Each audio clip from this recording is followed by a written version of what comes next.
Hello बच्चों, और question is in the following PT graph shown in figure find when what happen to the volume of the gas on increasing on temperature of the gas.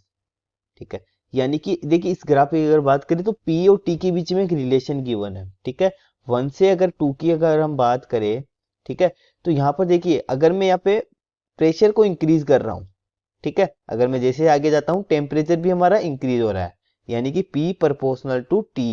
ठीक है, इस graph से हमारे को shown होता है। और देखिए हमारे को ये भी बोला गया है कि टेम्परेचर अगर मैं इंक्रीज करता हूँ, ठीक है, देखिए अगर मैं टेम्परेचर इंक्रीज कर रहा हूँ तो प्रेशर हमारा इंक्रीज हो रहा है। ठीक है, यानी कि पूरी प्रोसेस में अगर टेम्परेचर इंक्रीज हो रहा है तो प्रेशर भी इंक्रीज होगा। ठीक है, अब हम देखते हैं कि प्रेशर और वॉल्यूम में क्या रिलेशन होता है। ठीक है, हम जानते हैं पी वी इक्वल टू होता है एन आर टी। ठीक है, अब मैंने क्या किया, टेम्परेचर यहां पर इंक्रीज कर रहा हूं।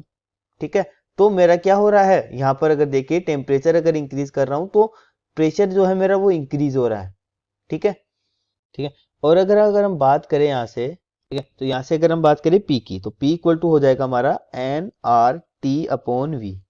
ठीक है, तो यहाँ से एन आर अपॉन वी ये क्या है, हमारा एक कांस्टेंट है। ठीक है, ये पूरी टर्म हमारी क्या है, एक कांस्टेंट है। ठीक है, तो यहाँ से अगर देखिए कांस्टेंट है तो इसका मतलब क्या होगा कि ये जो है हमारा एक स्ट्रेट लाइन जा रहा है। ठीक है, ये हमारी इसका क्या है, एक स्लोप है। स्लोप है तो यानी कि अगर देखिए ये लाइन जो है हमारी एक स्लोप आ रही है इसका। ठीक है, पीओटी का स्लोप है तो एनआरटी हमारा इसका स्लोप हो जाएगा, यानी कि वी यहाँ पे पूरी टर्म हमारी कांस्टेंट हो जाती है। ठीक है, तो हमारा वॉल्यूम जो है वो कांस्टेंट रहेगा। ठीक है, देखिए टेम्परेचर इंक्रीज कर रहे हैं तो प्रेशर भी इंक्रीज हो रहा है। ठीक है, तो वॉल्यूम जो है हमारा वो कांस्टेंट होना चाहिए। ठीक है, अगर मान लो वॉल्यूम भी इंक्रीज होता है तो हमारे पास इसकी वैल्यू होगी वो इक्वल नहीं हो पाएगी। टेम्परेचर अगर इंक्रीज करते हैं तो प्रेशर इंक्रीज होता है, तो वॉल्यूम क्या रहेगा, कांस्टेंट रहेगा। ठीक है, तो यहां से जो वॉल्यूम है वो कैसा रहेगा, v इक्वल टू हमारा कांस्टेंट हो जाएगा। ठीक है, ये इसका आंसर है।